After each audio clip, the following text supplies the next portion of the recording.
दुःख त गर्नै पर्छ यार, पसिना त बगाउनै पर्छ। हातमा ठेला र पैतलाको छाला नउकिन्जेलसम्म मेहनत त गर्नै पर्छ। जिन्दगी जिउँदै गर्दा कठिनाइहरू आउँछन्। समय र परिस्थिति सँगसँगै बाध्यता र आवश्यकताहरू पनि आउँछन्। बेला बेलामा जिन्दगीले रुवाइरहन्छ, दुःख दिइरहन्छ। भनिन्छ नि, आँखाबाट आँसु नबगाएसम्म प्याज त काटिँदैन भने। यो त एउटा जिन्दगी हो। बेला बेलामा दुःख नपाएसम्म, कठिनाइ नझेलेसम्म, बाध्यता र आवश्यकताको सामना नगरेसम्म यति सजिलै जिन्दगी कसरी कट्न सक्छ?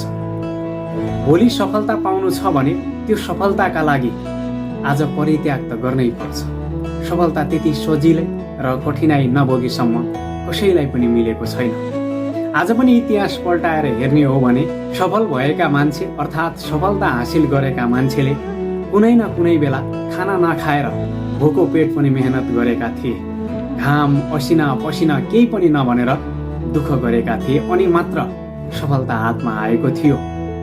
भनिन्छ नि, गलत पासवर्ड हान्दा मोबाइलको लक त खुल्दैन भने गलत तरिकाले काम गर्न थाल्यो भने सफलताको ढोका कसरी खुल्न सक्छ? गलत तरिकाले काम कसैले पनि गर्नु भएन। सही तरिकाले काम गर्नुहोस्।